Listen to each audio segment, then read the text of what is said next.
नमस्कार प्रेक्षकांनो, मालिकेच्या आजच्या भागामध्ये आपल्याला पाहायला मिळणार आहे की कलाने फायनली कोर्टामध्ये पुरावे सादर केलेले आहेत आणि अद्वैतला जामीन मंजूर करून दिलेला आहे आणि अद्वैतला तिने घरी सोडवून आणलेलं आहे।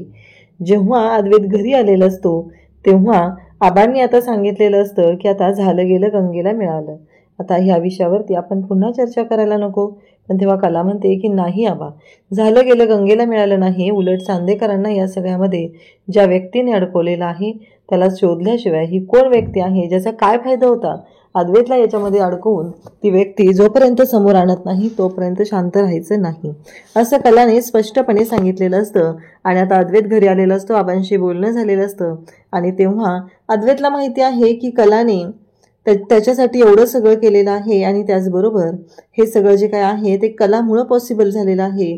मग अद्वैत हा कलाला थँक्यू म्हणणार असतो, पण अद्वैत म्हणतो की अति अगाऊ हरभऱ्याच्या झाडावर चढून बसेल, तिला मी जर थँक्यू म्हणालो तर त्यापेक्षा ना मी काय करतो की मी तिला काहीच नाही बोलत, असं अद्वैतचं चाललेलं असतं। परंतु इकडे कलाला पण सॉरी म्हणायचं असतं, कारण कलाकडून ही चूक घडलेली असते। कलाने ही अगदी जाणून बुजून नाही, पण तिने ती जी ऑर्डर होती ती चेक केलेलीच नव्हती, त्यानं डायरेक्टली डिस्पॅच केली गेली होती, ही चूक कलाची होती। त्यामुळं कला ही अद्वैतला सॉरी म्हणणार असते, पण दोघंही एकमेकांना म्हणत नाहीत, कारण ॲटिट्यूड हा खूप मोठा असतो। आणि त्यानंतर आता कला म्हणते की तुझं थँक्यू, तू थँक्यू, मी सॉरी, तेव्हा अद्वैत म्हणत असतो मी थँक्यू तू सॉरी, असं म्हणत दोघंही एकमेकांकडे पाहून हसतात। आणि लॉन्ड्रीवाला घरी आलेला असतो, तो कपडे घेऊन चाललेला असतो आणि त्याच वेळीस एक कागद त्या कपड्यातून खाली पडतो। कलाचं लक्ष त्या कागदाकडे जातं आणि नेमका राहुल आतमध्ये बसलेला असतो आणि राहुललाही दिसतं की तो कागद जो आहे तो इथे पडलेला आहे। आणि राहुल स्वतःचा किस्सा चेक करतो तेव्हा त्याला आठवतं की नाही, हा कागद तोच कागद आहे जो त्या वेंडर सोबत त्याने डील केलेलं होतं, लेखी त्याच्यामध्ये लिहून घेतलेलं होतं की नक्की काय होणार आहे, त्याच्यामध्ये त्या तिघांचीही नावं लिहिलेली होती आणि तो कागद हा तिथे पडलेला असतो। आता कला जी आहे ती त्या कागदाकडे धाव घेत असते, राहुलच्या मात्र शिट्ट्या वाजलेल्या असतात आणि फायनली तो कागद कलाच्या हातात आलेला असतो। तर हे सगळं कशा पद्धतीनं होणार आहे, राहुलची कशी वाट लागणार आहे आणि आणखी एक मस्त गोष्ट आहे ती म्हणजे कलाला अद्वैत सर्वांच्या समोर प्रपोज करणार आहे आणि मानाने चांदेकरांच्या घरात आणणार आहे, ही गोष्ट आपल्याला पाहायला मिळणार आहे। त्यासाठी प्रेक्षकांनो हा व्हिडिओ शेवटपर्यंत पहा, त्याचबरोबर चॅनलवर नवीन असाल तर चॅनलला सबस्क्राईब करा। इकडे आता प्रतिपक्षाचे जे वकील आहेत ते बोलतात, ते म्हणतात की ह्या व्यक्तीमुळं खरं तर खूप धोका आहे आणि त्यामुळं ही जी व्यक्ती आहे ती या समाजात वावरता कामा नये। तेव्हा मात्र सगळ्यांना धक्का बसतो, पण राहुलला मात्र आनंद होत असतो। तेव्हा ते वकील सांगत असतात की कसं आहे माहितीये का, आत्ता यांनी कोर्टाच्या समोर साक्षी पुरावे सादर केलेले आहेत, पण मला एक गोष्ट कळत नाहीये की यांनी साक्षी पुरावे कोर्टाच्या समोर सादर केलेले असले तरीही एक मोठी गोष्ट आहे आणि ती म्हणजेच की कदाचित हे मोठे यांचे क्लायंट असतील आणि ही लोक जी आहेत यांनी मॅनेज केलेलं असेल, हे सगळं बोलणं चाललेलं असतं। आणि तेव्हा मात्र इकडे त्याचबरोबर कला अजून तिथं पोहोचलेली नसते, अर्जुन ही केस लढत असतो, परंतु अर्जुनच्याही लक्षात येत नाहीये की आता करायचं काय, कारण आता एकही पुरावा आपल्याकडे नाहीये। ही गोष्ट तर अर्जुनलाही मान्य आहे, कारण चांदेकरांच्या बाबतीत जे घडलेलं आहे त्या बाबतीतला कोणताच पुरावा हा तिथे नसतो आणि त्यामुळं आता मोठी गोष्ट ठरत असते। आणि ते राहुल, नैना त्याचबरोबर रोहिणी यांना मात्र खूप आनंद झालेला असतो, त्यांच्या मनाप्रमाणे गोष्टी झालेल्या असतात आणि मग ते खुश झालेले असतात। तेव्हा जज साहेब म्हणतात की कसं आहे, तर इकडे ते वकील साहेब म्हणत असतात की हा दरोडेखोर आहे, हा समाजात वावरला तर समाजाला धोका निर्माण होऊ शकतो, कारण हे त्यांचे मोठे क्लायंट आहेत। आता स्वामीनाथन यांनी सांगितलं की विश्वास, हो बरोबर आहे, कारण स्वामीनाथन आतापर्यंतच्या ऑर्डर होत्या त्यांच्या छोट्या होत्या, ही मोठी ऑर्डर होती म्हणून अद्वैत चांदेकर यांनी डल्ला मारलेला आहे। तेव्हा अर्जुन उठतो आणि म्हणतो की माझ्या अशिलाला दरोडेखोर म्हणण्याची गरज नाही, माझ्या अशिलाने असं कोणतंही कृत्य केलेलं नाही की ज्याला तुम्ही दरोडेखोर म्हणू शकता, हे तिथं स्पष्ट सांगितलं जातं।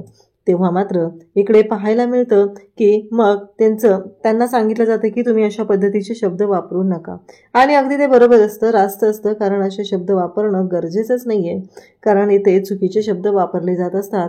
आणि त्याचबरोबर हे सगळं जे काही घडत असतं तेव्हा मात्र ते सगळं चालू झालेलं असतं। त्यासोबतच इकडे आता अद्वैत तिथे उभा असतो आणि अर्जुन सांगत असतो, आर्ग्युमेंट करत असतो. तेव्हा जज साहेब म्हणत असतात की हे बघा, कसं आहे माहिती आहे का, तुम्ही एकही पुरावा अद्वैत चांदेकर हे जे आहेत ते निर्दोष असू शकतात किंवा त्यांच्या बाबतीतला एकही ठोस पुरावा तुम्ही आम्हाला दिलेला नाही, हे स्पष्टपणे बोललं जात असतं. तेव्हा मात्र इकडे या सर्व गोष्टी घडत असतात आणि त्यासोबतच या सर्व गोष्टी चालू असताना कला मात्र आता एक पुरावा घेऊन तिथे येणार असते, कारण अचानक आता कला तिथं पोहोचणार असते. या सर्व गोष्टी चालू झालेल्या असतात आणि त्यासोबतच एक महत्त्वाची गोष्ट घडत असते आणि ती म्हणजेच काहीही झालं तरीही आत्ता सध्याच्या घडीला कला जी आहे ती ठामपणे अद्वैतच्या पाठीशी उभी असते. आणि मग जज साहेब सांगत असतात की यांना आम्ही जामीन देऊ शकत नाही. आणि नेमकं त्याच वेळेस तिथं आता कला आलेली आहे आणि म्हणते की जज साहेब, मला काहीतरी कोर्टामध्ये सादर करायचा आहे, असा पुरावा मला कोर्टामध्ये सादर करायचा आहे, असं जेव्हा कला बोलत असते आणि मग तिने घेऊन आलेली असते ती म्हणजे जयंत कदम काकांना तिने आणलेलं असतं. आणि मग अद्वैतलाही कळत नाहीये की आता अचानक कलाने काय आणलेलं आहे, काय झालंय नक्की हे सगळं, असं म्हणत अद्वैत पण पाहू लागतो. अर्जुनलाही कळत नसतं की हे सगळं काय घडतंय, अचानक असं काय झालं, म्हणजे असा कोणता पुरावा आता हाती लागलेला आहे आणि कला घेऊन आलेली आहे, कारण अर्जुनला त्या गोष्टीची काहीच कल्पना नाही. तेव्हा कला तिथे येते आणि सांगू लागते की जे वेंडर आहे त्यांच्याकडे काम करणारे हे जयंत कदम आहेत आणि हे कोर्टाला काहीतरी सांगणार आहेत, म्हणजे नक्की काय घडलं होतं त्या दिवशी.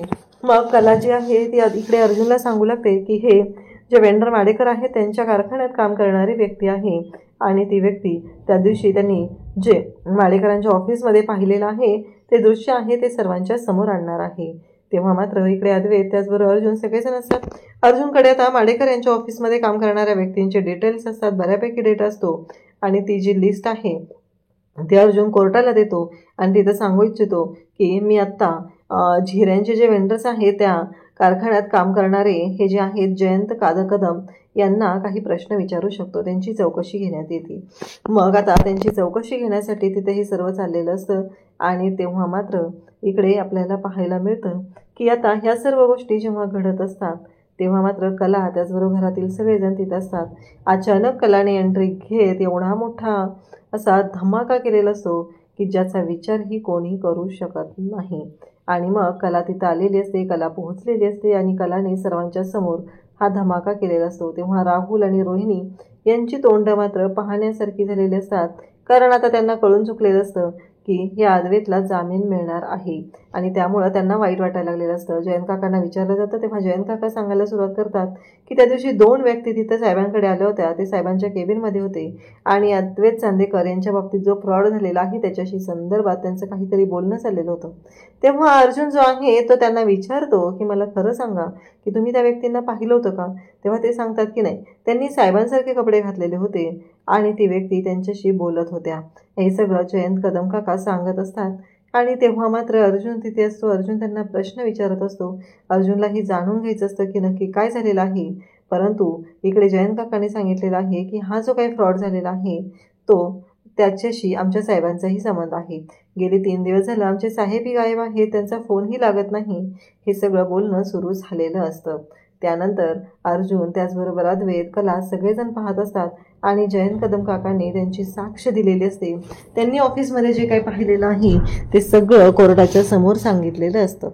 त्यासोबतच इकडे पाहायला मिळतं की जेव्हा या सर्व गोष्टी घडत असतात तेव्हा मात्र इकडे अर्जुन त्यांना प्रश्न विचारत असतो, त्यांना विचारत असतो की नक्की काय झालेलं आहे, या सर्व गोष्टींच्या बाबतीत जरा व्यवस्थित डिटेलमध्ये तुम्ही सांगू शकता का, असं जयंत काकांना सांगितल्यानंतर जयंत काका सर्व गोष्टी डिटेलमध्ये सांगतात. त्या ऑफिसमध्ये 2 माणसं आलेली होती, त्यांच्यामध्ये नक्की बोलणं काय झालेलं होतं ते मला कळत नव्हतं, ते ऐकायला येत नव्हतं कारण ते साहेबांच्या केबिनमध्ये होते, परंतु त्यांनी काहीतरी डील केलेलं होतं.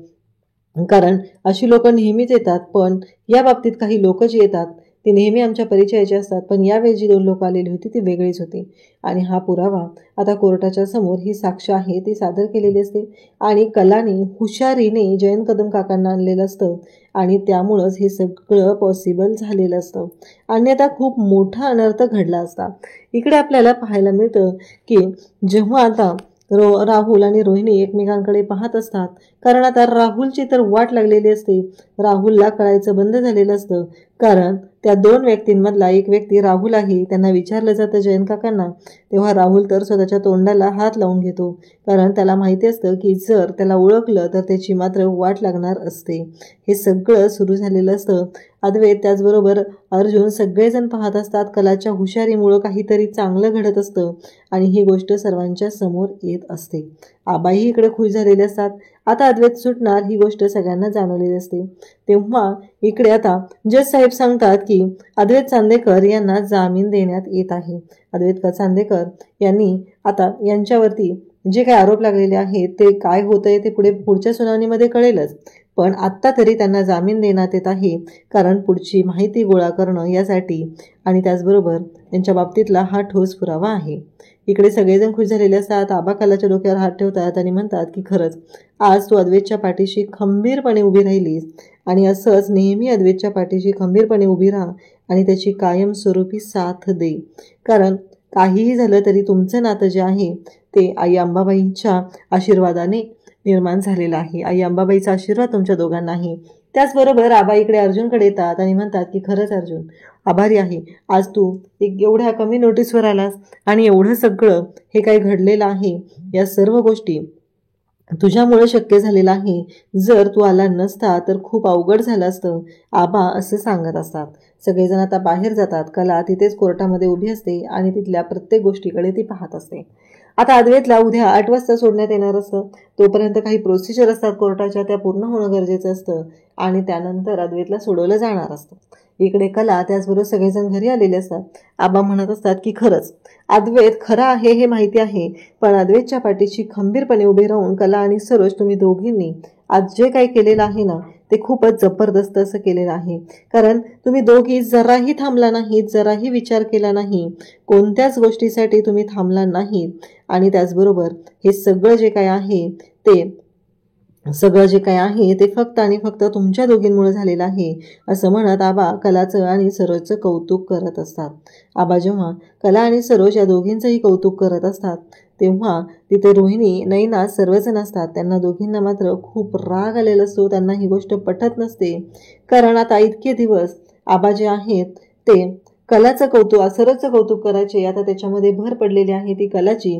यामुळं रोहिणीला मात्र खूप राग येत असतो. रोहिणीला ही गोष्ट पटतच नसते. रोहिणीचं असं म्हणणं असतं की काहीही झालं तरीही एक महत्त्वाची गोष्ट आहे ती म्हणजे ह्या कलाला लवकरात लवकर तिचा माज उतरवला पाहिजे, तिची जिरवली पाहिजे असं रोहिणीच्या डोक्यात सुरू झालेलं असतं. त्यासोबतच इकडे पाहायला मिळतं की सगळेजण तिथं असतात. सरोजही तिथं आलेली असते आणि आबा स्वतःहून हे सगळं बोलत असतात. त्याचबरोबर सरोजलाही बरं वाटत असतं. सगळेजण तिथं असतात. आबा म्हणत असतात की नाही. तेव्हा कला म्हणत असते की काहीही झालं तरीही चांदेकरच्या बाबतीत जे काही घडलेलं आहे या सगळ्याला कोण जबाबदार आहे त्याला शोधलंच पाहिजे. कला इकडे विचार करत असते. कला म्हणत असते की नाही काही झालं, आज मी जामीन मिळवण्यासाठी प्रयत्न केले, आबा माझं कौतुक करत आहे, पण हे सगळं माझ्यामुळे झालेलं आहे. माझ्यामुळेच चांदेकरला आज जावं लागलेलं आहे. मी ते जर चेक केलं असतं तर हे सगळं घडलंच नसतं.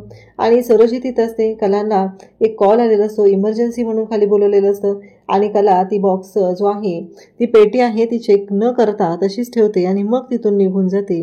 आणि तेव्हा मात्र इकडे आपल्याला पाहायला मिळतं की कलाला आता खूपच वाईट वाटत असतं आणि मग ते जी ऑर्डर आहे ती चेक करायची राहिलेली असते. आणि त्याचबरोबर इकडे आपल्याला पाहायला मिळतं की या सर्व गोष्टी जेव्हा चालू झालेल्या असतात तेव्हा मात्र इकडे कलाच्या डोक्यात विचार सुरू झालेले असतात. अद्वैत आता घरी आलेला असतो. सगळ्यांना तो बोलावून हॉलमध्ये घेतो आणि त्याचबरोबर सगळ्यांशी तो बोलत असतो. सगळेजण म्हणत असतात काय रे अद्वैत, काय झाले नक्की. आणि त्याचबरोबर अद्वैतच्या बाबतीत अद्वैतला सगळे विचारत आहेत नक्की काय झालेलं आहे आणि हे सगळं काय आहे हा प्रश्न विचारला जात असतो. तेव्हा ते म्हणतो की थांबा जरा वेळ. आणि असं म्हणत अद्वैत कलाची वाट बघत असतो. इकडे आपल्याला पाहायला मिळतं की अद्वैत हा कलाची वाट बघत आहे आणि कलासाठी तो थांबलेला असतो. कला तिथे येते तेव्हा अद्वैत गुडघ्यावर बसतो आणि म्हणतो की खरंच थँक्यू.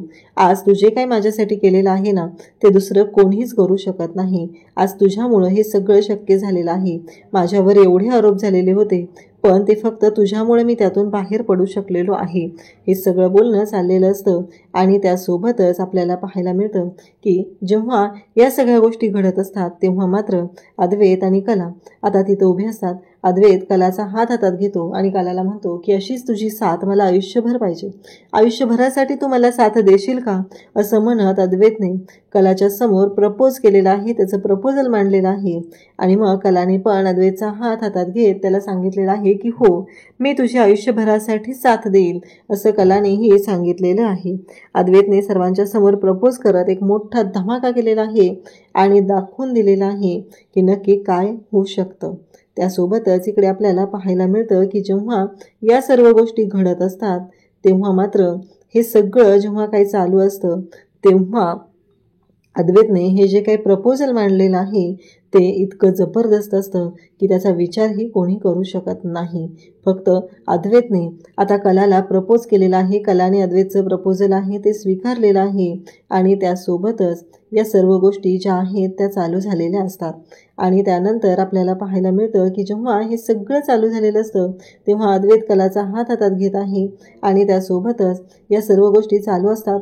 अद्वैत कलाचा हात हातात घेतो आणि त्यासोबतच अद्वैत कलाला प्रपोज करतो आणि कला स्वतःचाच हात हातात पकडते, कारण ती जी आहे ती